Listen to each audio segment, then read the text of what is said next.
chers compatriotes, à l'aube d'une nouvelle année, je vous souhaite à chacun de vous une bonne et heureuse année 2024. Qui dit année nouvelle, dit résolution personnelle. Nous venons de vivre ensemble une histoire qui nous lie à jamais. Je vous remercie tous pour la grande confiance que vous m'avez manifestée tout au long de la campagne où nous avons pu nous parler et dresser de plans d'avenir. Je remercie tous mes alliés pour leur soutien. Je vous remercie tous pour le vote massif que vous m'avez accordé. Au cours de nos rencontres, j'ai constaté que nous voulions tous un avenir meilleur pour nos familles, nos enfants. La sécurité pour tous, la santé, les écoles, l'eau, l'électricité, de routes, de ponts, de bacs, de l'emploi, le salaire décent, un logement. Toutes ces choses simples qui devraient faire la dignité de tout Congolais, nous en rêvons. Je n'ai pas oublié les espoirs que vous avez placés en moi. Je n'ai pas oublié non plus vos exigences sur la qualité de celui qui doit gouverner notre pays. Vous me l'avez clairement exprimé. Vous voulez que le pays soit dirigé par des hommes intègres, ayant le sens de la justice et du bien commun.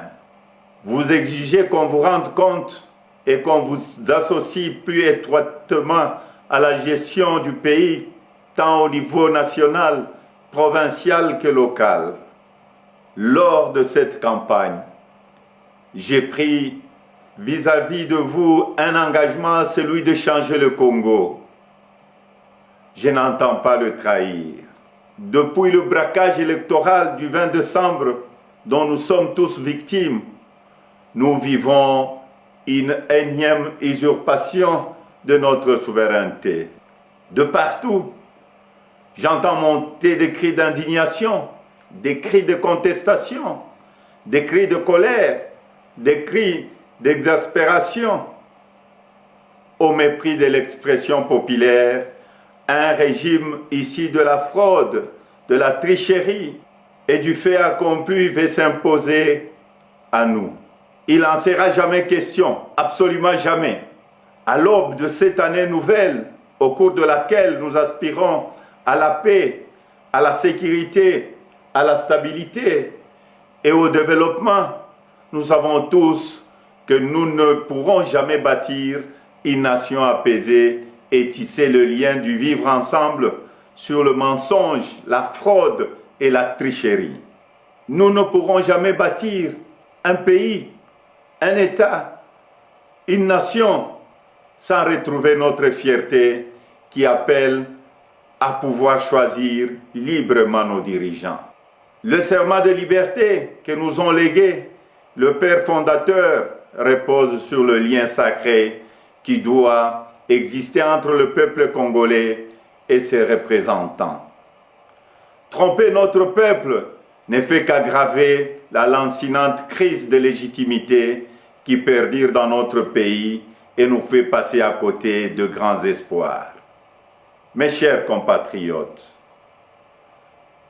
à vous tous qui avez porté vos suffrages sur moi, à vous tous qui savez qu'ensemble, un nouveau Congo est possible, je vous fais le serment de ne jamais vous abandonner. Nous entrons aujourd'hui dans une autre phase de notre quête pour la liberté. Nous devons ensemble soustraire notre pays des mains de la prédation, de la corruption, de la gabegie et de toutes les injustices. C'est pourquoi, avec d'autres compatriotes, avec les forces sociales et politiques et prise de liberté, un sursaut citoyen est nécessaire. Sauver notre démocratie est devenu plus qu'une priorité. C'est un devoir et je ne faillirai pas à mon devoir citoyen. Raison pour laquelle je vous demande de ne pas baisser le bras, de ne pas céder au découragement ou au pessimisme, mais bien au contraire, de reprendre la marche que nous avons engagée ensemble. Parce que rien n'est fini, tout est encore possible. Et ce nouveau Congo, nous y avons droit et nous ne laisserons à personne le droit de briser le rêve que nous avons de le bâtir ensemble. Notre Constitution nous invite à nous opposer à tout groupe d'individus qui veut prendre le pouvoir et s'y maintenir en dehors de la volonté du peuple congolais. Pour notre dignité et l'avenir de nos enfants, nous sommes tenus de souscrire à tout le moyen qu'elle met à notre disposition pour refuser la fraude et l'installation de la dictature. Peuple congolais, tenons bon, restons mobilisés. Le temps de l'action est venu. Par des actions pacifiques, démocratiques, nous allons résister et reconquérir notre droit le plus légitime, celui de faire échec à la fraude et de reprendre en main notre destin avec le dirigeant de notre choix. Amis partenaires, frères africains, les Congolais n'ont-ils pas le droit de vraies élections?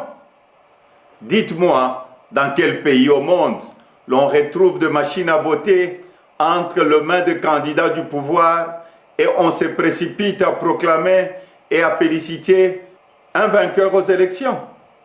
Dites-moi le nom de ces pays. Citez-moi un seul pays au monde où l'on décide de prolonger la période des élections de 11 heures à 6 ou 7 jours et on se précipite ensuite à féliciter le vainqueur. Citez-moi un seul pays dans le monde où on proclame le vainqueur sur la base de bureaux de vote et de machines à voter dont on ne connaît même pas le nombre au jour de l'élection. Personne ne peut s'ériger en complice de cette fraude électorale que nous accepterons jamais. Que vive la République démocratique du Congo, unie, libre et prospère. Merci.